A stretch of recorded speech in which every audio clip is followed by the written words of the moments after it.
Welcome to the Environmental Transformation Podcast, where we bring you interviews with industry leaders, climate champions, sustainability practitioners, EHS and hazmat professionals making an impact in their businesses today. Each leader solving complex challenges and delivering solutions within their areas of expertise. I'm your host, Sean Grady, and thanks for joining us today. Before we jump in, make sure to follow us on your devices and visit my website at www.seankgrady.com and sign up for our newsletter and email announcements. Now let's get started. Welcome to the Environmental Transformation Podcast. I'm your host, Sean Grady, and today's guest is Jason Kunz. Jason is over a decade of experience with a 3M company and in a variety of technical and leadership roles. Jason demonstrates his passion for safety and health profession across multiple platforms. He's a forward thinker with the objective to elevate the safety and health and well-being of all workers. Jason uses his voice to amplify the profession and the professional. His life journey, blessings, and struggles have inspired him, and he's committed to building professional communities that ensure an empowerment of their people. Jason's a husband, co-founder of Best Christmas Ever. We'll talk about that at some point here. He's a speaker, coach, and community advocate. He's also a CIH and a CSP, and he says he's most grateful about just having a job. So, Jason, welcome to the show. Yeah, thanks. Thanks for the intro. Sometimes it's painful to listen to yourself being introduced. You did a great job of that, Sean. It's good to be here. Looking forward to it. Yeah, absolutely. We bring a lot of safety professionals onto the show because we're talking industry, environmental type topics. We have a lot of listeners who are EHS compliance people. That's what they do every day. And they get a lot out of this podcast. And one of the main aspects of their job is safety and the programs involved with that and what's involved. And I thought this would be a great opportunity to bring you on. You're a known, recognized figure in the industry, and you're doing a lot of keynote speaking, and maybe talk a little bit about that before we jump into some questions. How did you get into turning your passion for safety into keynote speaking and consulting? Yeah, that's a great question. It's an interesting journey, like most of our safety EHS professionals are. I started as a CIH, so I was doing industrial hygiene work for many years at 3M, then did some safety work, actually transitioned into sales at 3M. I was selling fall protection, respiratory protection, head, eye, and face PPE. Yep. The upper Midwest for about 4 years. I made 4,000 sales calls in person in 4 years, put about 80,000 miles on the company vehicle every year, which is wild to imagine that much highway time and road time. And what I quickly learned is the most effective people in any position, EHS, operations, HR, fill in the blank, they were effective communicators. And so I thought to myself, who are some of the most effective communicators that I know? How can I get closer to them? And then how can I enhance my communication so I can level up the safety and health profession where, unfortunately, we've seen pretty mediocre and average results over the last about 20 to 30 years, give or take, depending on your perspective, which we'll cover more about that. And so I got close to a gentleman named Ryan. He's a keynote speaker based in Minneapolis, where I'm based. And he does about 60 to 80 engagements every year. And he makes good money and has a great living and a ton of autonomy and flexibility. And so I met with him in a coffee shop in downtown Minneapolis 5 years ago, right before the pandemic. He's like, "Hey, Jason, good to meet you, but I got to tell you, I get requests like this all the time. Young guys or gals wanting to speak because they want the big stage."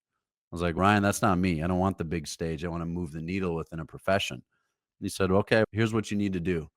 I need you to work on your speaking business 1 hour a day, 7 days a week until you actually have some form of a business." That would be people hiring you and then paying you to speak, because the payment piece turns out it's a pretty big deal, Sean. Yeah. And I did that. And I did it 1 hour a day, and I actually did it for 5 years.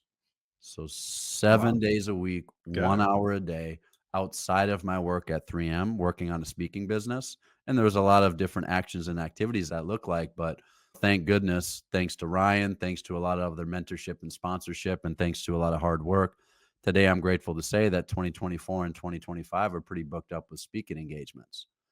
And so I would say it was an odd journey and a typical journey.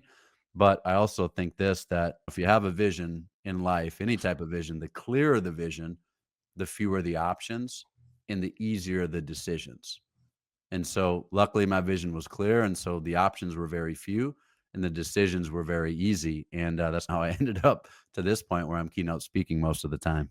That's great. That's fantastic. And I like that idea of that advice where you're investing an hour a day on the craft. Just look at podcasting. It's a craft in and of itself. And you have to really stay at it to make this a viable medium to communicate thought leadership through and advance other leaders in the industry. And it can be daunting at times. Yeah. And you nailed it. And it gets to a principle that James Clear writes about all of the time that started with Atomic Habits is the idea that intensity will always lose to consistency. Another way to say it is consistency always beats intensity. Sean, you could go all in on a podcast and you could record, let's say, 10 3-hour episodes and then not do anything for 6 months. That would be the intensity approach. Sean goes all Yeah, in that's right. at first. Or you could say, maybe I'll just start with, I'm going to do 30-minute podcast episodes, and I'm just going to do one a week. Consistency. You build the habit. Yeah. Right? Simple example that we all know of is the person that goes to the gym for 3 hours once a month versus the person that just goes for a 30-minute walk every day, 30 days a month. Helps Those out. are in Yeah. com You'll see 2 progress, right? They're in 2 completely different spaces at the end of that month. So, the consistency approach is, I think, probably how you've built this podcast. Yeah, it takes time. And there's times where it goes ebbs and flows where life happens and you need to take a break, right? So there's those healthy moments and it is nice to have that flexibility. But you know what? The listeners are listening. I hear the feedback. They want to keep the content coming. I'm excited to keep the content coming. There's a plethora of topics to cover and people to talk with. And it's been an amazing journey so far, just meeting some of the most amazing people in the industry. So it's been great. And I'm so glad you're here. And one of the things that I think a lot of companies are focused on is how do we build our safety programs and what should we do to prevent injuries and things like that, right? So everyone's focused on that in developing a program because they want to keep their workers safe. But what should companies do to prevent serious injuries and fatalities? And what types of preventative measures or metrics should one consider when developing a serious injury and a fatality, this SIF prevention program? Yeah, yeah, it's a really critical question because the question resides around critical risk. And so let's tackle it this way. Let's make sure that we frame up this particular problem for people. And I referenced that for the most part, our profession has been pretty mediocre, pretty average over the last 20 to 30 years. Why do I say that? Because it depends how you measure it.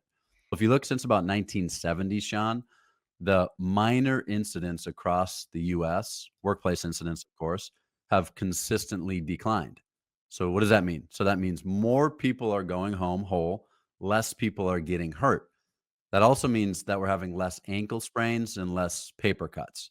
So, significant reduction in minor incidents since about 1970. Now, what's interesting is since about 1970, the number of annual workplace fatalities in the US hasn't moved. So you would look at that and you'd say, wow, ankle sprains and paper cuts going way down. So something's clearly working there. Less people are getting hurt. That's good news. Yep. But, Yep. and the major but is, right, fatalities are flat. Conklin calls it the big stall, which I think is a beautiful way to frame what's going on there. And also in 2022, we had more workplace fatalities in the US than we've had in the last decade. So for me and Marty, my friend at Colgate brought this forward. He asked me, he said, would you rather have 100 ankle sprains or one fatality? 100 ankle sprains every day. Every day. Yet we are obsessing over making sure that we never have ankle sprains. And so it's been said before, I think Tony Robbins said this. He said, where focus goes, energy flows. And so when you're really focused on not having ankle sprains, you're not going to have a lot of ankle sprains. And then when you have an amputation, a fracture, or God forbid, a fatality, we're going to be scratching our heads wondering how that happened because we haven't had an ankle sprain in 6 months. For Yeah. some of these 6 years. And so how do you tackle that? First, we got to acknowledge the problem. We have to acknowledge that maybe it's not that we can prevent and manage and mitigate all incidents and injuries and Right. all hazards. Maybe it's that what we could do is, and I'll just walk you through the process that I use and that we would use here if I were leading a company operationally or EHS. First, I'd engage the workers. I'd ask them this question. This is from Quanta. What's the stuff that can kill you? STCKY. And just ask the people doing the work, what's the stuff on this job during this task, during these operations that could kill you? First Mhm. question. Second question is, okay, what can we do to manage, mitigate, or control that risk? Best way to do it, direct controls. Engineering controls, right? Bam, nailed it. The CSRA, Construction Safety Research Alliance, have now shown this through a February 2024 study. Two things differentiate serious incidents and fatalities versus minor incidents. And just two things, that's it. Number one, was there a work plan in place, and was that work plan actually followed? So think pre-task planning, Yeah. discipline to the plan. And then you nailed it. Number two, did we have direct controls in place for high energy type hazards? If you have those two in place, the chances of a minor incident are pretty high, and the chances of a major incident, a SIF like you referenced, are pretty low. Pretty low. And then the third thing is deploy those controls. Like you got Mhm. the only Krauss says the only way to make the workplace safer is to actually make the workplace safer. Well, there's a lot of Yeah. wisdom in that, right? That's something to think about. Hello, ET Nation. I want to thank you for listening to the podcast. If you enjoy the interviews we bring you, please consider supporting the program by visiting my website at seankgrady.com and buy me a cup of coffee. Proceeds will go towards helping me continue producing timely content and offsetting production costs. I'd also like to take a moment and recognize a few of our sponsors of the show who have been amazing partners and who are ET Nation legends. If you're looking for a driller and an environmental contracting firm to help you delineate the extent of contamination at your site, then look no further than Cascade Environmental. Cascade has over 37 offices across the country and offers a huge range of environmental and geotechnical drilling, site characterization, and remediation services. With their huge fleet of equipment and nationwide coverage, Cascade is a great choice to support your environmental and infrastructure needs. To learn more about their company, visit their website at cascade-env.com. That's cascade-env.com. I'd also like to give a shout out to Enthalpy Analytical. If you're looking for a single source for all your laboratory testing services, then give Enthalpy Analytical a call. With their network of accredited laboratories, experienced project managers, chemists, and industry professionals, they have everything you need to support your next project. They can analyze anything from drinking water, groundwater, soil, sediment, sludge, air, and much more. To learn more about Enthalpy Analytical, visit their website at enthalpy.com. That's enthalpy.com. Finally, I'd like to recognize Zappa Stewart, the leading provider of superabsorbent polymer technology for the power, dredging, oil and gas, and remediation sectors for over 20 years. When a reliable, fast, and cost-effective liquid waste solidification solution is needed, customers count on Zappa Stewart's brand of SAPs and technical expertise. When liquid waste needs to be out of sight and out of mind, give Zappa Stewart a call. To learn more about Zappa Stewart, go to my website at seankgrady.com. That's seankgrady.com. Now, let's dive back into this interview. You prioritize. You take the stuff that could kill you. Right. You take the highest risk in the highest severity. And then what you do is you put controls in place for those. And Absolutely. then from time to time, of course, you got to check and make sure the controls are actually functioning as needed. So that's a step-by-step process at a very high level. There's more to that, but that's a good place to start. I think, too, I want to double click on this topic just a little bit. What would companies do in the event a fatality does occur? Is there a stop work authority done, like for the entire company to go through and talk about the severity of the situation, to make every employee aware of the importance or the concern that this happened and this is what happened? So it's an educational process. It's going to be hard to talk through about because somebody died, but Yeah. what do you think the right way to do that? Or is it just, hey, because it's a recordable, right? This is something that's important. This is like, how do the companies, should they address that? Yeah, it's a great question. It's a really complex question. I don't have a perfect answer. I don't have the right answer by any means. I do know this is that this is when EHS professionals need as much as ever something that's called emotional or energetic agility. What does that mean? There's a lot of different personality styles. And in our profession in EHS, the two dominant personality styles of the four are people want to drive and get results, okay, driver, and then two, conscientious or analytical. People really appreciate data in our profession. The two personality styles that we're actually lower on across the profession is something called influence. Think of like your prototypical salesperson, glass half full, very optimistic, bubbly, yellow energy. And then the other piece is what's called supporting or steadiness style. Think of your occupational health nurse, therapist, counselors, like Yeah. just very soft, welcoming energy. Yeah. What we need when we have any type of serious incident is we need EHS professionals to be aware that all four of those styles are always available to us at any given time. Hmm. And so what do you start with? Probably a whole lot of empathy, which means that supporting and steadiness style, Yeah. you have to check in and get really clear and connected with how people are feeling. Yeah. What are the emotions that are circulating through their body, right? They just lost someone that they potentially were very close with for a long time. Or you got to acknowledge that there might be some survivor guilt as well, right? So that's what I would start with. Then what you need is you need to get really clear on what happened, how it happened, and then how we make sure we can prevent recurrence. And I think Conklin talks about this. He says you want to separate problem identification from solution generation. And I think that's really brilliant because if we don't first identify the right problem, then we don't second make sure that we're generating the right solutions. So that's where you get a little bit more methodical and you start using that kind of left brain and that analytical type approach. But my point is, right, Sean, when a serious incident happens, we have to leverage emotional and energetic agility and realize that all four of those styles are available to us. And we have to deploy those styles as it makes sense in the moment so people can heal because people are already hurting. And then how do we make sure that something similar or another serious incident doesn't happen again? We got to put our learning hats on as well. Yeah, I know this is a touchy situation. And the subject too. It just is such a serious situation, and there could be really bad ways to do it and good ways to do it, and I don't know there's a prescribed way, but I was just curious what your thoughts were there. So, Yeah, it's great. um, It's a great question. And you're right. It's a touchy subject. It's a tough question. okay, you've been in the industry for if you have been in the industry for over 10 years, you know that the workforce has changed a bit. How are companies engaging employees today, and what is and is not true engagement?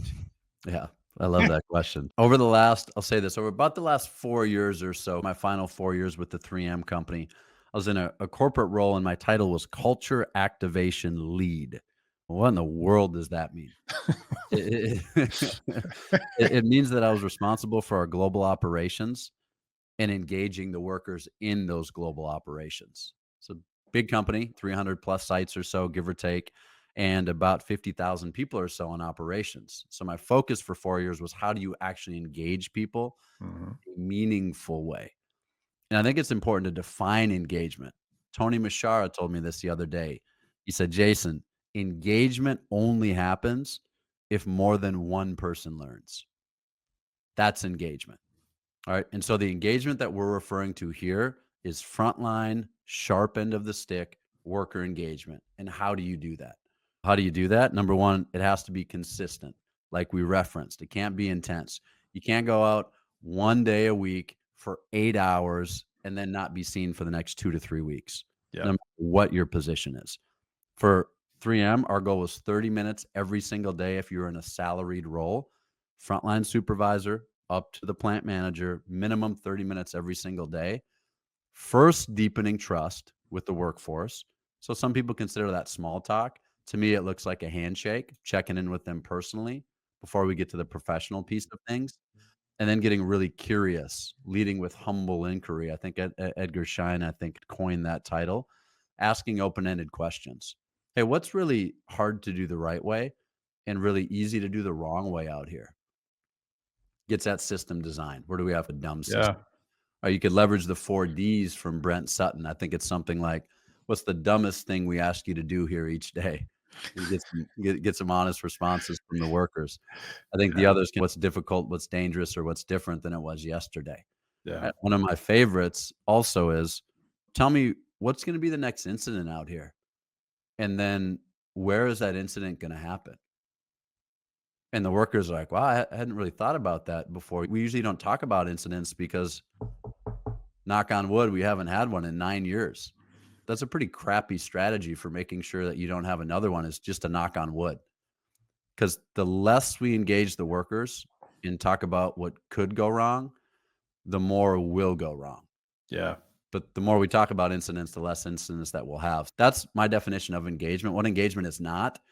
These aren't bad things, but this is not worker engagement in our world. Safety and health fairs, it's not engagement. Yoga on Thursdays and meditation on Wednesdays, that's not engagement. A Fitbit and then a contest to see who can get 10,000 steps a day, that's not engagement. Those I would offer are great things. But if you actually want to move the needle on your EHS performance around specifically SIFs, you have to actually authentically engage, deepen trust, and then work with the workers to manage and mitigate risk consistently. Yeah, it's probably a good thing to mention here. It shouldn't be just a top-down conversation, right? This needs to be we're trying to engage these employees and understand their point of view in a non-confrontational way, an open and collaborative way. This isn't just, hey, I'm telling you, this is the process. I need you to do it. And here's why we think you need to do it or whatever. I think there's got to be this buy-in from the worker that they feel like they're part of the process. Nailed it. And it's funny, I was delivering a keynote. This is cool, actually. It was at Arrowhead Stadium where the Kansas City Chiefs play, one of the best teams in the world in any sport. It was earlier this week. And a gentleman from a company that your listeners would know, I won't reference them out of respect for this company, but this company is a top tier company. Fantastic at SIF prevention, worker engagement, leadership, all the above. Big company, you know them. The gentleman raises his hand, big room. And I referenced the study on Gallup that only about 30% of the American workforce is engaged in their day-to-day work. 7 out of 10 are disengaged or actively disengaged. So he raises his hand. He's okay, I get that. But what do you do and how do you engage those people who they're just showing up just to get a paycheck? They're one of the 7 out of 10. I thought about it and I said, with all due respect, I think that's the right question, but I think we're taking the wrong approach. What do I mean by that? I think we're assuming that people, those 7 out of 10, that their mindset is that they only want to show up to work to collect a paycheck. I think that's the wrong mindset because you've maybe heard this before. Johann von Goethe said, if you see a man as he is, he will remain that which he is. If you see a man as he could be, he will become that which he could be. Right? Psychologists call it labeling. The way we see people is eventually how they show up. Seeing these 7 out of 10 is they only want to collect a paycheck, and we're not intentionally engaging them and using Daniel Pink's motivation theory, which is the most modern, recent, scientifically backed and based motivation theory, which is mastery, autonomy, and purpose. How do we get those workers masterful in their craft where they feel confident about it and they're proud of what they do? How do we give them the autonomy to do good work, freedom within a frame, you could say? And then how do we connect people to purpose? We're not making patient warming blankets, for example. Like we're making blankets that help keep elderly people alive for longer so they can have a higher quality of life so their loved ones can spend more time with them over the final years of their life. You know what I'm saying? We have to be Different perspective on the purpose of making the blanket, right? Yeah. Oh, okay. No, I'm actually contributing to a great outcome or a need here instead of just I'm making these to make them and make money. You nailed it. And we don't have to go down that path. But if we think that people are only showing up to collect a paycheck, then people are only going to show up to collect a paycheck. That's my Wow. point. In reality, we're all showing up to get a paycheck. It's just, do we have a purpose or do we feel connected to the purpose of the job? If it's, I mean, seems to me like, Yeah, you nailed it. And people, in my opinion, right or wrong, people are only disengaged because we haven't yet engaged them. yeah, That's yeah, it. Pretty engaging guy, Sean. I bet you people aren't disengaged when Sean is in the room because Sean intentionally engages people to make sure people aren't disengaged because nobody wants to be disengaged. That's That's a terrible way to go that's through right. life. Yeah, exactly. Absolutely. Okay, so let's talk about this human organizational performance, the HOP principles. Can you explain the 5 big principles and why is this approach helping transform the safety culture? Yeah, great question. So I'm not going to go step by step through the 5. If you want to understand human and organizational performance a lot better, get Conklin's book. I've listened to it 10 times, read it 5 times probably. the 5 principles of HOP, right? Just do that. Just get that. Yep. We'll touch on more of why I believe that it's part of the right approach moving forward. Okay. So this is why I think it's part of the right approach. In human and organizational performance, what some people call HOP, we talk about the black line and the blue line. The black line is work is imagined. The black line is the standard. It's the work plan. It's the procedure. Okay. That's how we think work is actually happening in our operations each day. The blue line is work as it actually happens each day due to time pressure, distractions, multiple different contextual variables. The thing that people need to understand is that the black line almost never, some people would say never, ever matches the blue line. In other words, if you're not on the shop floor or on the job site, you really have no idea what's happening within your operations. Right. Kind of scary, Yeah. but it's also a really powerful realization.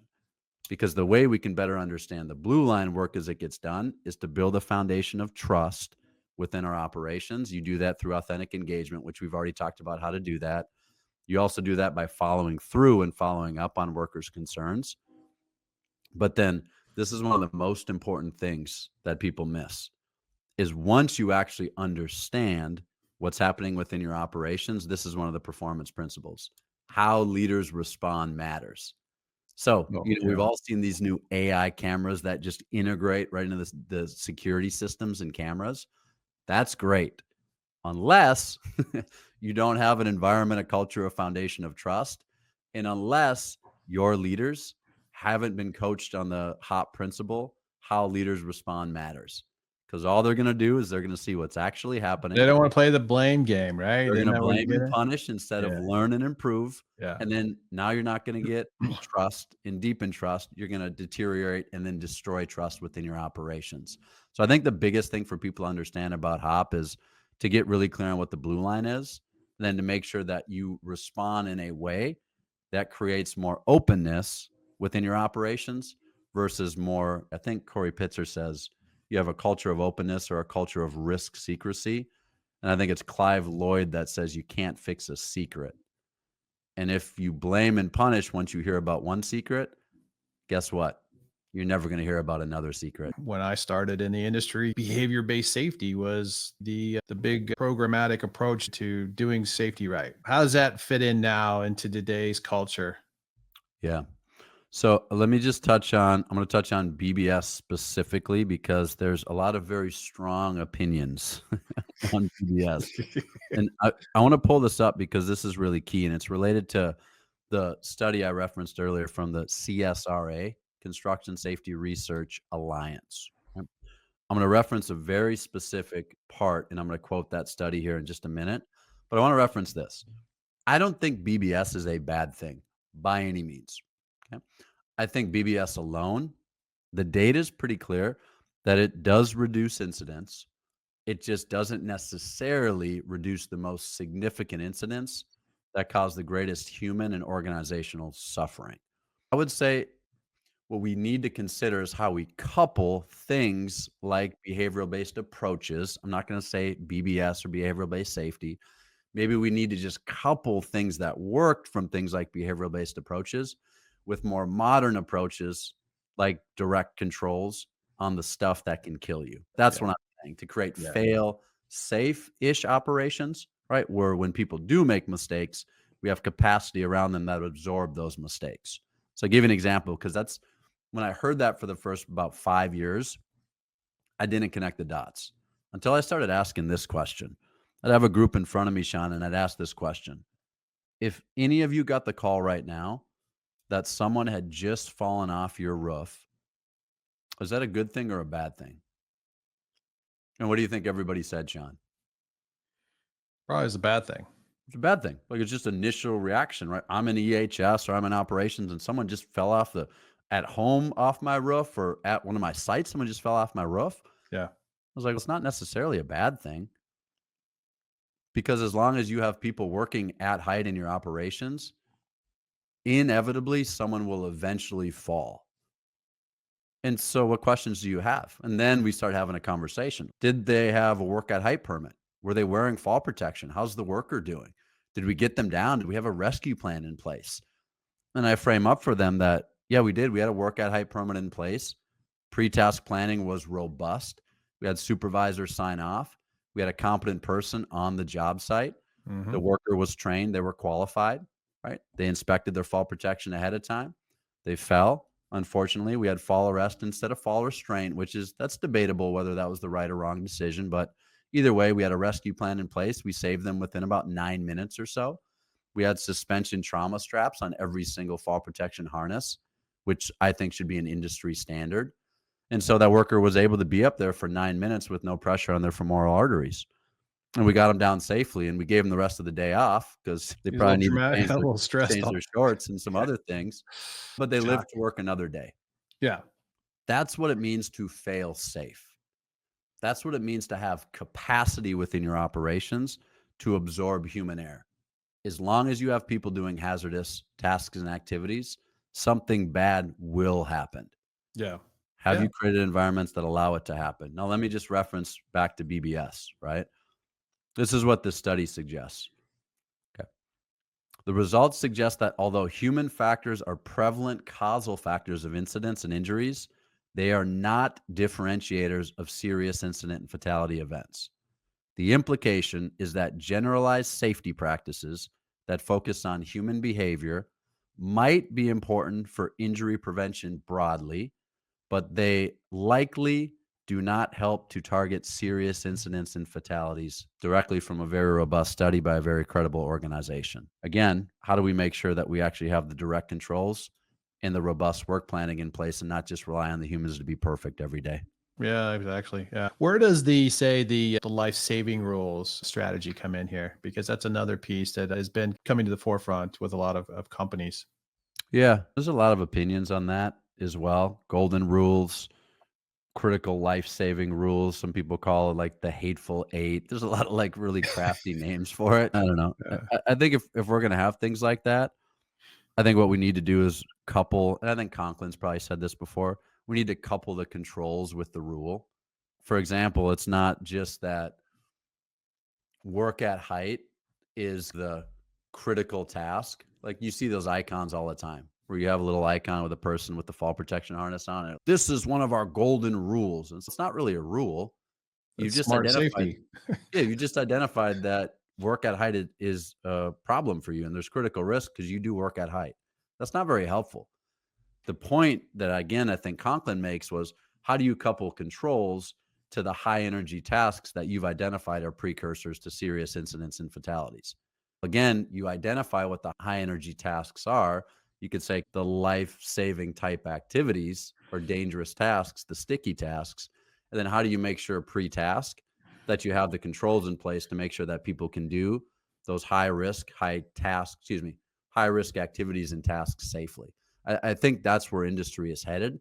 I think it's where it needs to continue to head. Again, like I said, just coupling high risk with strong direct controls. Yeah, yeah. Let's dive into a little bit. You touched a little bit about this. Digital technology has really changed in the way we do our jobs, and it's everywhere. And we're all connected to our cell phones and our devices and whatnot. But what types of technology are really helping safety managers right now? Is it the incident reporting app on your phone so it makes it a lot easier for the worker to just immediately make a report? Is it the synthesization of data so I can run my KPIs? What's really driving technology to really change the way safety managers are doing their job? Yeah, it's a really good question. So let me reference this data first, and then I'll get into your question. This will frame it up, I think, really well for people. So this is from a book called Hook Point: How to Stand Out in a 3-Second World. The author is Brendan Kane. So researchers have now proven that due to the level of distraction related to technology, that Sean, people like you and I and everybody else, you have 3 seconds to capture someone's attention. And then you have to do something entertaining in order to keep their attention. Now, a lot of connotations of entertainment, right? The literal definition of entertainment is just to hold one's attention. Right. There's a lot of ways to do that, right? But this is what the data says. This is wild when it comes to technology. So the average person spends 11 hours per day looking at a screen. The average American scrolls the height of the Statue of Liberty on their cellular device every day. That's 300 feet or 100 meters for our friends in the metric system. And then YouTube, which I love YouTube. I love video podcasts. Every day I consume video podcasts. But on YouTube, there's 500 hours of new content uploaded every single minute. Yeah. So you look at that, right? Technology, very powerful. But the thing is, what people need to understand is that we're no longer in the information age. We've entered the age of attention. And as an EHS professional, if you cannot capture people's attention first, the information that's usually critical that you have to share will fall upon deaf ears. And so that's the first thing. So if we're going to use technology, we have to understand how to use technology versus technology using us. What does that mean? So there's a company called Comp Science, right? And the beauty of this particular technology is, again, it just integrates, it's AI, integrates directly with security cameras. I have no affiliation with this company, right? Just for conflict of interest purposes here. But what they do with their technology is they allow management, supervisors, all the above, to see in real time high hazard activities, work at height, confined space, lockout, tagout, electrical energy, confined, so on and so forth, right? Machine guarding, excuse me. And they get to see with this technology whether the direct controls are in place or whether they're not in place while the task is actually happening. You look at that and you're like, that's pretty powerful technology. It is. What if you have 1,000 people, 1,000 laborers on a big job site, and half of them are doing critical risk work most of the time? Mm-hmm. That's where it becomes a distraction. Mm-hmm. Right? And so again, it gets back to making sure that we're leveraging technology. This is my opinion now, to assess and then control the most critical risk versus trying to assess and manage and mitigate all of the risk across our workplaces and job sites. Yeah. I think the possibility and the potential is really positive, Sean. I also think that number one, it's not going to fix all our problems. And number two, we can't lean on technology to do our job for us. And number three, we got to make sure it doesn't become a distraction because there's a lot of information out there. But if AI was working in that scenario you just described, and they've got the cameras going, and they're looking at an engineered barrier or imp device that's supposed to protect, and it's not there, it wasn't deployed, and it sees an activity taking place by a worker, if AI could recognize that and shut down the equipment, boom. We just prevented, that's another layer of engineered barrier that we didn't realize. Now technology's coming into play. That could be pretty positive, I would think, right? Yeah, it's huge. And let's use a fork truck example because we actually, as an industry, Sean, we're pretty good at doing things that we've done for years that we have strong controls for, like lockout, tagout. Like, Yeah. pretty much know how to Confined do lockout. space. Yeah, I got risk here. I'm going in. Yeah, I gotta prepare. I gotta get my permit. I gotta suit up. I gotta do my air monitoring and all that stuff. nailed it. Like, we have strong controls. Should be able to do it safely most of the time. Where we have very weak controls are things like fork trucks. But you nailed it. Now there's technology where instead of just when Jason's driving the fork truck and Sean gets close, it doesn't just beep at me. That's not very helpful. What if I don't hear the beeper beeping at me? Yeah, that'd be like when you're fork playing trucks are golf. When you're loud. playing golf and you got In the the warehouse. you're like when you're playing golf and you got the GPS on your cart and you go off the course, it doesn't let you go. That's what it needs to do, stop you. Exactly. And so this technology has been existent in things like scooters and golf carts for years. What if we actually integrated those into our warehouse and DC operations, which now we have? And so it has to be, again, moving the technology from just focusing on behaviors and people Yeah. to actually integrating it with the high risk equipment. I tell you, there's a lot of forklift manufacturers out there. This technology idea is a game changer. I think we should patent this idea and get it deployed. I don't know. There's something there. It's a safety. That's a winner right there. It is a winner, and it's already available. I know that for sure. So we're a Okay. little late to the dance. Oh, Sean. man, Not the first time you and I have been late to the dance, yeah, that's or all even right. invited to the dance for that matter. But I think awareness is the critical piece also, Sean. It's really overwhelming because, again, we're inundated with information. Someone said this the other day. I think it's brilliant. They said, in today's world, we're drowning in information and starving for knowledge. And Yeah, so no there's one can make sense of the data yet. I need to be able to take this data. I need to be able to interpret it so I can make decisions, and I don't want to spend hours trying to figure it out. And we've got Power BI, we've got analytics. This stuff ought to be pulling this stuff for us and designed to a digestible report that managers can use. And that's going to have to you're going to have to work with digital technology professionals to help you create those filters. And but because the safety guy is probably not that person, Yeah. You but it's there. you nailed it. My friend at Tesla, Lori, predicted this about a decade ago.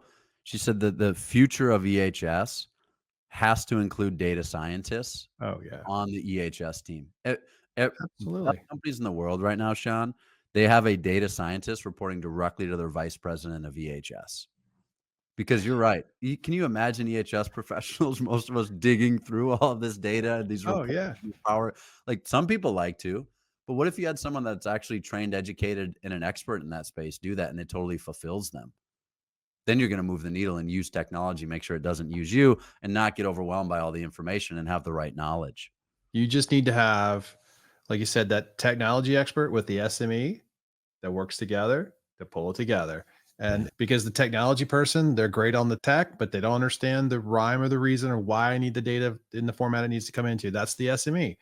And they got to work to collaboratively. And I've been involved in a lot of those conversations with clients over the years. And it's a fun experience when you're workshopping these things and you come up with a solution. It works. It's great. Everybody's happy. But then it's challenging too if it's just not working the way you want it, and you get frustrated. So you got to really talk with these guys. That's right. But You nailed it. I think just the last thing on technology, if you layer technology over a foundation that isn't embedded with trust, then you're just going to get more distrust. Because if you put cameras up and the workers already don't trust management, good luck actually deepening trust within that. You have to first focus on the trust and then build the technology on top of the trust. It can't be the other way around. It doesn't work that way. yeah, and then I also think collect the right data. That's another piece. Don't get the junk data because that's just wasting everyone's time. But good stuff. There's a lot to double check or double click in on technology, and then we could do a whole podcast on that, like you said. But we got some other questions here that I think are important. If you're in the industry, you're a professional, you're working, you're trying to learn, level up. Yeah. How is obtaining a credential? How's that helping safety professionals and why? Yeah. I'll just handle that one head on because it's a really important question for people. And I'm going to just share really openly about this. I don't know if it's right or wrong that if you have a credential in our profession, that you are viewed as more credible. Like, I don't know if that's right or wrong or a good or a bad thing. I just think it is a thing. Yeah. Very real. If it's John Grady, CSP, CHMM, or Sean Grady, ASP, fill in the blank, whatever Yeah. your certification of choice. I probably subconsciously, but now consciously, and most others go, wow, must be legit. He's got the credential. He did the hard work. But I think what's interesting is some of the best professionals I've met in our space, they don't have credentials. They're not credentialed for whatever reason. And I've met some, unfortunately, that maybe aren't as, we'll just say, effective, that have more credentials than anybody I've ever seen. So Yeah. I Book think smart, but not streetwise. yeah. Yeah. So I think the balance is always understand what your career path is. Like, where are you trying to get to? If you want to work for a big company and work within a corporate or area or business or regional role, you probably have to be certified. At all the companies I've worked with and worked for, you have to have its kind of minimum requirement is you have an ASP, most of the time CSP, sometimes CIH. Like, that's real. If you want to consult, probably a really good idea to get certified because you're going to get the technical chops or at least have the technical credibility to gain more customers. I think a mistake people make is they make the old once I get this, then I'm there. Yeah. And No, that's it's continuous learning, man. like, that's a fallacy. You Yeah. should say, "Wow, I've got this certification. Now my career has begun." It's like obsess over root cause in the profession. There's never a root cause is just where we stop learning. To your point, like, once you do all of the hard work to get certified because it is hard work, right? That's, like, where you should start really learning now because now you have a responsibility ethically and morally to the profession Yeah. that now that you are certified, you have to level up your game. Yeah. So I think certifications, I'd recommend it to most people in our profession. Just make sure that we realize the level of responsibility that comes with being a certified professional. Yeah, I agree with you there. And I'm a CHMM, and we sign an oath to do things honestly, responsibly, with integrity. And that's a big part of this. And then it is that continuous learning. Yeah, okay, now I know RECRA, DOT, Clean Water Act, Clean Air Act. I know the frameworks, I know the nuances, but there's so much of it to know. You really can't really be an expert in all of it. But so that's where you got to start that continuous learning. And okay, I'm going to double down on RECRA. I'm going to be really smart on waste and hazardous waste and circular economy and sustainability. And then, sustainability, that's a whole new realm of credentialing. And it just, yeah. So it's a constant learning process. And I would recommend any professional that wants to level up their game, it does give you that instant credibility. I think people will recognize, he's a CSP, that's great. Or it's a CIH, that's great. Or he's a CHSM, which is the Institute of Hazard Materials Safety credentials, similar to CSP, or CHMM, or CDGP, the Dangerous Goods Practitioner. There's a lot of them out there. People, when they obtain those, usually it's going to result in some sort of a recognition from your company too. And there usually is like a 10% increase in pay. Is at a lot of times it's, hey, this, and then it just gives you another way to advance your career, professional satisfaction, respectability, right? That's I think the biggest aspect of it to me. And but great, I just want to get your thoughts on that, because you've got two of them there. You need just one more to be a triple threat. You get the CHMM to be a triple threat. Yeah, I don't think I can afford a third one. Yeah. Let's talk about CPR certification and how a friend of yours and you had to administer CPR in a situation recently, because everyone sits through, not everyone, but a lot of us sit through a CPR type training because we're in a workspace, somebody needs to be trained, we need to have an AED around. It's like in the office, somebody needs to know how to do that. So we go through these trainings, and then sometimes you lose sight of the training because you haven't done it in like a long time. But talk about the benefits and the value of that. Yeah. This is every EHS professional should write this on a Post-it note and put it somewhere where they see it every single day. And they should write, facts tell, stories sell. And then what I would also write right below that is, never story without science and never science without story. You got to have both. And so if I were delivering CPR training of any sort, which I've been through multiple times, it's been a long time, I'm very rusty, but I've been through it many times, never delivered it, I would tell this particular story before I ever talked about any of the detailed process steps to actually conducting CPR. Because I've sat through these trainings, and guess what, Sean? I was not ever really engaged. And that's on me as the learner. I'm not putting that on the instructor, but I'm just telling people, right, if you actually want to engage people in training, you have to start with a compelling story. Yeah. That actually has them lean in on why the heck I'm paying attention to this. So I'm going to keep this as concise as possible. But what people want to do is, you probably want to go on YouTube and look up Laird Hamilton, Laird. He's the original big wave surfer. He created pool workouts in his backyard in Malibu. He's married to Gabrielle Reese, right? One of the greatest sand volleyball players of all time. And they bring in professional athletes, celebrities, bodybuilders, freaks of nature, and people that are probably a fair amount out of shape. And they put them through these pool workouts. And the goal isn't to drown them by any means, right?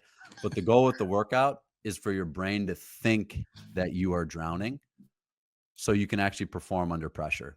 It's what the Navy SEALs do. The difference between average performers and high performers is high performers can actually perform under pressure, whereas average performers, they cripple, they buckle under the pressure. We've all seen it before on the big stages, unfortunately. So what these pool workouts do is they tell your brain to calm down so you control your body and make sure you can function when it matters most, when the pressure is on. There's no greater pressure than thinking you're drowning. So just check out Laird Hamilton pool workouts. They'll give people context. We've been doing these for years at my buddy's pool in Minneapolis. Outdoor pool on a lake, beautiful setup. He had 5 of his team members there a couple weeks ago, and we get about 10 minutes into a 90-minute workout. And the guy who was the best swimmer, swam in high school, I think he actually swam in college as well, We're all in the shallow end. He's in the deep end doing underwater breath hold swims where you just do back and forth, see how many laps you can get. Not a big deal. It's just a warm up. He's bobbing up and down in the deep end. We look at him, we're like, that doesn't look good. We don't know if he's just messing around with us, having some fun with us, but that really doesn't look good. And so we all run to the deep end as fast as we could. He's stiff as a board and as blue and purple as anybody I've ever seen. 4 big, strong former college athletes do everything we can to get him to the side of the pool and out of the pool. He's a big guy. He's about 260 pounds. And we start performing CPR on him. 2 minutes in, nothing. 3 minutes in, nothing. Now some of us are praying out loud. Others are calling 911. 911's trying to communicate amidst all of this chaos to make sure that we actually know what we're doing, which for the most part, we didn't. We were just doing the best we could off of memory under a high pressure situation. 5 minutes, 6 minutes, 7 minutes in. Finally, he makes one of the most, I'll say, terrifying sounds I've ever made in my life. My buddy's still doing compressions. I'm doing mouth to mouth. And then he comes out of it after about 8 minutes of not breathing. He has 2 young daughters at home in Boston. He was in town for a business trip. Like I said, he's a sales professional. Paramedics show up amazingly in about 9 minutes, which was miraculous. And turns out they got him to the hospital, and the doctor told them, nobody gets as close as you do, generally speaking, and actually makes it back. So we were within moments of losing this guy. Now, the reason I share that with people is how unfortunate that out of 5 people, all there, all generally healthy, generally successful, former high-performing athletes, is we weren't ready for an emergency like that.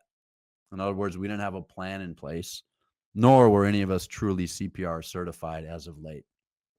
Anybody can at least find out, Sean, on YouTube in about 5 minutes what it takes to do CPR when you need it. It's 30 compressions, 2 breaths, 30 compressions, 2 breaths, 30 compressions, 2 breaths. That may have changed, right? It changes consistently from what I'm being told now. But just to, at a minimum, watch a YouTube video so you understand what it takes can bring somebody back. Literally, this guy was, for the most part, brought back to life. I don't know if that's the case. I don't know if that's the medical terminology, but he was. So that would be the reason I share this story is, number 1, make sure you have a plan in place.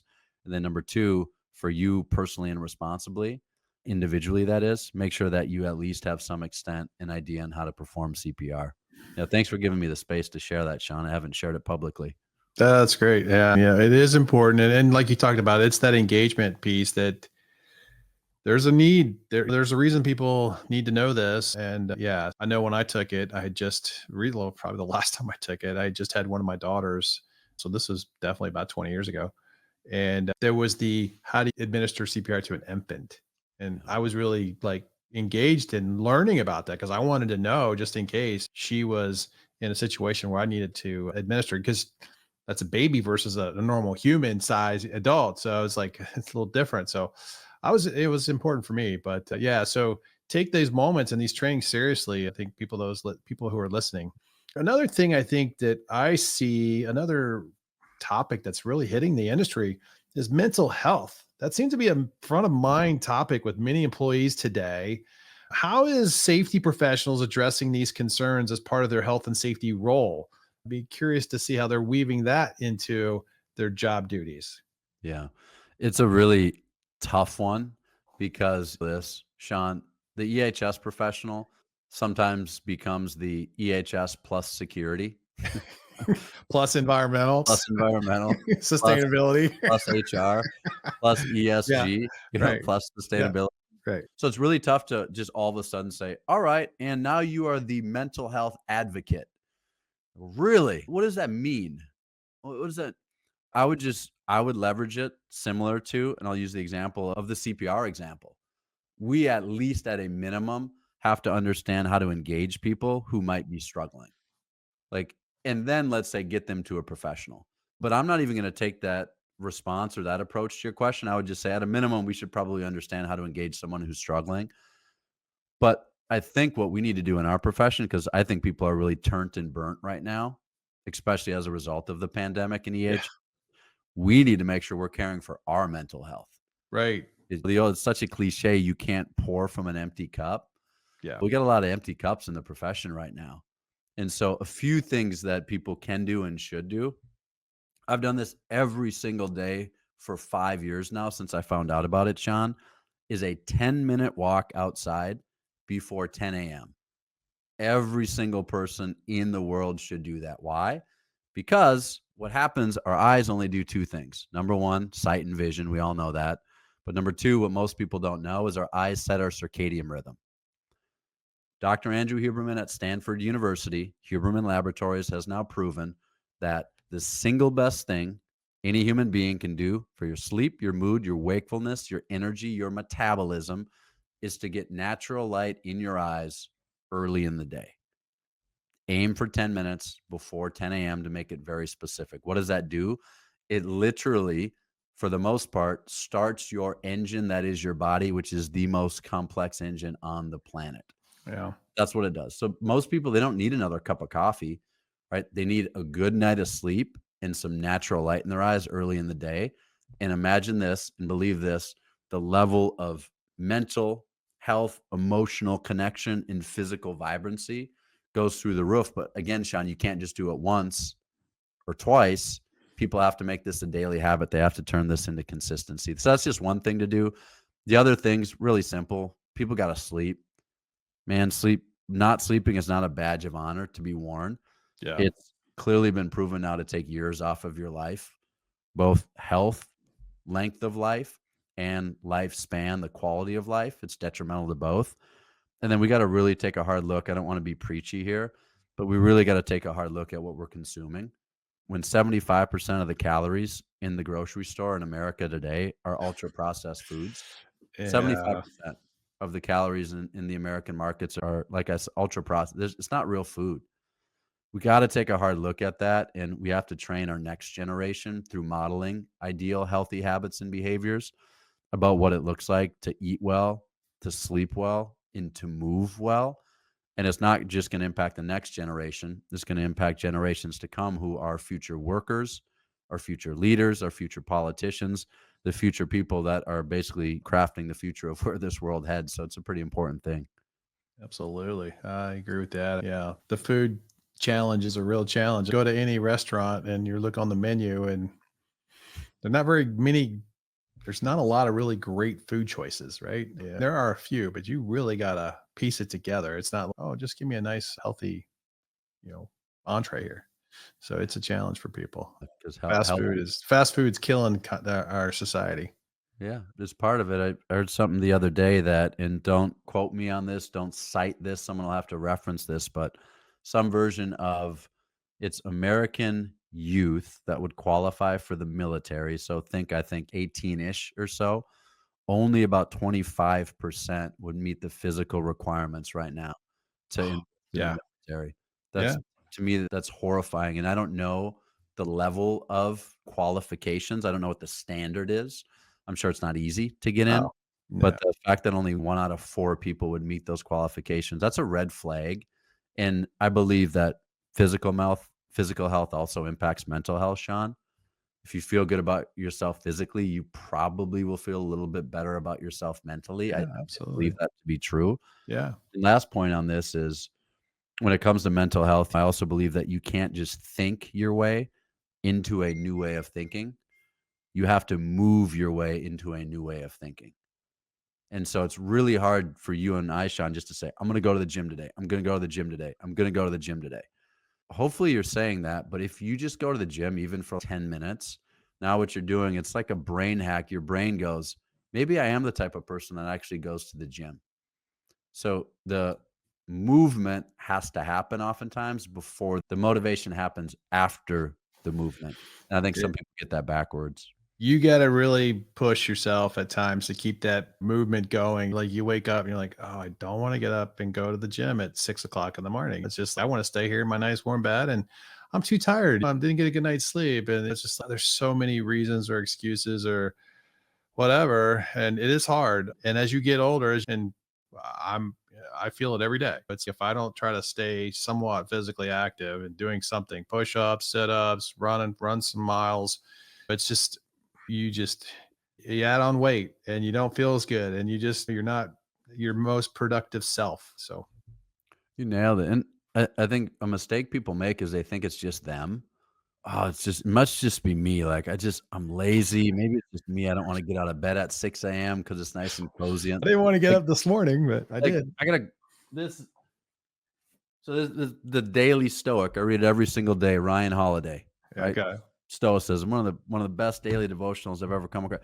Marcus Aurelius, the most powerful man in the world of the Roman Empire 2,000 years ago, literally wrote in his journal about how he struggled to get out of bed as the richest, wealthiest, most powerful man in the world.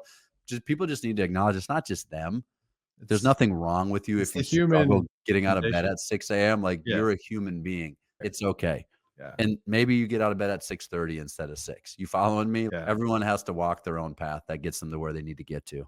Yeah, exactly. Exactly. Last a couple questions here. You talk about the National Safety Council and the networks. How can people get involved in those organizations, ASSP and some others? Like, because we have the AHMP for Alliance of Hazard Material Professionals for all CHMMs. I know there's a group of people like that for safety professionals. How do they get involved? Yeah. Let me start this with a quote because this was funny. I heard this the other day. Loneliness is the result of not having enough group activities on your calendar. That's it. Like, some people are like, "Oh, I'm feeling so isolated and I'm a little down and no one's calling me." And it's guess what? Put a few community group FOMO. activities on your calendar. You feel a lot better at the end of the week. And right, part of this is, yes, getting connected in community. That's how we're meant to live. That's how we're wired with Yeah. like-minded people, no question. Part of it, and primarily also, it's about moving the profession forward. Yeah. You can't read the label from inside the bottle, Sean. You know what I'm saying? Oh, yeah. And so many of us are inside the label that is inside the bottle that is our organization or company or association. We never get outside of it. We're never going to learn, grow, and develop Yeah. and be challenged. And what doesn't challenge you isn't going to change you. And so I don't, whether it's ASSP, AIHA, NSC networks, it doesn't matter. The point is to get engaged Yeah. with something in someone that helps you learn, grow, develop, and generate a community of professionals that are moving the industry forward. That's the point. Now, I consult for NSC networks. I do. Like, for me in my time at 3M, we were always a member of NSC networks, which used to be ORCHSE. That's where we found the most value. That's just me personally. Other organizations, you might find more value from other associations or organizations, right? That's really fair. Let me say that. The reason that we found so much value from this particular group is because we'd come together once a quarter in DC and you'd network and benchmark with high level EHS professionals, managers, directors, senior directors, up to VPs of big companies. So there's a lot of relatability there. And just in a handful of years, what we saw just by doing two things that NSC networks suggested that we do, we saw a 57% reduction in our serious incidents across my former company. 57%. That's a lot more people going home Safe. better than they came, right? Yeah. That's a Right. big deal. And I don't just share this because I find these events fun. They are Mhm. fun, right? I Yeah. found them effective for sending people home better than they came and elevating our EHS performance as a whole. So my point, please find a way to get involved in a way that works for you with the people and associations that are right for you. That's the point. That's a good point. Yeah, I love it. Yep, I'm totally on board with that. Yeah, I'm on the board of the Alliance of Hazardous Material Professionals at the moment, and it's about creating that network of like-minded professionals who are industry credentialed CHMMs and others, CSPs and CIHs as well. We're trying to be very inclusive of all the professionals because EHS, we're doing all of those roles. It's not just I'm managing safety or I'm managing air compliance or I'm managing waste or I'm managing water discharge. It's all of it. Sustainability now, they're doing everything. So we're like, hey, we're a group here. We're here to help. We have education. We have chapters. People are getting involved. Yeah, go to your local chapter and getting plugged into your local network. And yeah, I'm firm believer of a network like that. And I'm glad you brought it up because we all need a place to collaborate and connect and learn from others. So agreed. Last question. Noticed on your website you've got a nonprofit called Best Christmas Ever. Talk a little bit about that and how people can get involved. Yeah, for sure. Thanks for the opportunity. So I'll share this and I'll be fairly brief here. I know this is the last question. And then, Sean, I want to hand it back to you to wrap things up and tell listeners maybe where they can find you in this podcast and so on and so forth. I want to give you that opportunity in that space. Long story short, my wife and I got engaged with an organization called Best Christmas Ever about a decade ago or so. My high school buddy and I, we actually started it. He was going through one of the toughest seasons of his life many years ago, and strangers showed up on his doorstep with a bunch of gifts during one of the most low moments of his life on Christmas Eve and totally surprised him. And it just set a spark in him. He called me. He was like lit up. When someone calls you and they're like almost like screaming. You can feel the energy through the Yeah. what is going on? What happened? And he shared with me and he's, we got to do this for someone else. We got to do it. I'm like, Pay it forward. yeah, there you go. Pay it forward. That's the whole concept. And I was like, okay, there's so much energy. Again, I think we referenced this. Nothing happens until someone gets excited. I don't know if I mentioned that. Nothing happens until someone gets excited, and nothing moves without energy. And so sometimes we just have to believe in something so much that other people get enrolled. That was this guy. I'm like, I'm in. Like, what are we Yeah. doing? I don't know. I was like, He's all right, great. infectious. I'm following along. It sounds like fun. Exactly. And so him and I and some ragtag friends, my mom cooked a Christmas dinner the next year. We threw it in the back of my 1995 Oldsmobile Cutlass Supreme, drove out to a pretty impoverished part of rural Wisconsin. This was from Duluth, Minnesota, where we lived at the time. And we just did this for one other family. There's a dad, he's a contractor, he was a construction worker. He had brain cancer, had four kids, I think it was under the age of 12. Hmm. And you walked in and they didn't have much of anything. And we're like, just with a few gifts, like you could see, it's like they went from a moment of probably not a lot of hope to like somebody sees me. Yeah. And like, I think that's what people crave the most, Sean, is just someone to see them. Like, Yeah. that's Care it. about him. Like, Yeah. wow, like people want to be noticed. Like, just see them, help them realize that they are real. That's one of the greatest gifts we can give to somebody else. And so we just did it once. Next year, we doubled the number of families. Not a big deal, 1 to 2, right? Oh, woohoo. And then we're just like, we're going to double it every year. And I've now been officially retired as the president of this particular organization, BCE, for a couple of years now. Duty called in other areas of 1-year-old son and a marriage and, Sure. other Yeah. opportunities. So I Pass stepped the away. torch. And I think the organization's better off than it's ever been. But I believe now more than 1,500 families across about 4 to 5 countries in more than 15 states have been surprised around Christmas with a Best Christmas Ever, which is a fully customized Christmas from a stranger. They don't know it's coming by any means. And the deliveries are somewhere between about 10,000 and 50,000 in specific value for these families. Like we're talking paying mortgages, paying tens of thousands of dollars in hospital bills, right? Paying off car payments, paying rent for a family that's been homeless for a few months, so on and so forth. I share all of that simply because thank you for the space to share it. And I share it because if people want to get involved, it's real simple. Just go to bcemovement.org. Volunteers are the only way that this organization works. All the people that show up and surprise these families that they may not know in their community, they're just volunteers. And out of the goodness of their heart, they just want to make somebody else's life a little bit brighter and their Christmas a little bit better. But again, I don't think, Sean, it's about getting involved with a specific organization. We'd love to have people involved with Best Christmas Ever BCE. I think it's about getting involved with someone or something that finds a way to do what you just said. It's to pay it forward, to do something for someone else. And like we said, just to make people realize that people see them and they believe in them and they're pulling for them and praying for them. I think that's the goal. Yeah. I think anybody who gets involved with a mission type project like that, they get more blessing out of the acts of trying to bless somebody else themselves. And I think as Christians, they'll see that and they recognize it's built in our DNA. That's what we do. That's what we need to be doing to show love to others. And so that's great that you've got that nonprofit started and off the ground and doing such great, work for families in need and tough times. So appreciate all the work you're doing there. That's awesome. Yeah. I love how you said it. I think living life like it's a blessing to bless others is a pretty good way to live life. So you said it, well said. Sean, you want to? Yeah, no, Jason, thanks for coming on to the show today. Really, I hope that this gets some good traction within the industry. A lot of great topics. We're going to get your contact information out to people.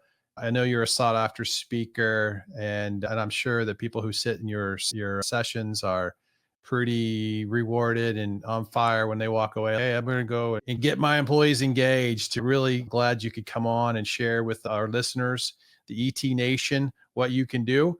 And we'll put your contact information on the website. We'll link the episode also when we get it out on LinkedIn to you, and you'll be able to share it, and it'll be great. So really appreciate your time today. Yeah, appreciate the opportunity, Sean. Thanks for being flexible. I know you and I went back and forth on this for months to get it on the calendar, and this was well worth my time. I very much appreciate the opportunity. And you, my friend, are a great podcast host. You give people space. You ask thoughtful, brilliant questions, and your preparation was second to none, my friend. So thank you for having me on. Thank you, Jason. Really appreciate your time. We'll talk to you soon. Thanks for listening and watching the show. If you enjoyed the show, then please share it with your friends and coworkers on social media and tell somebody in person. Thanks for being with us, ET Nation.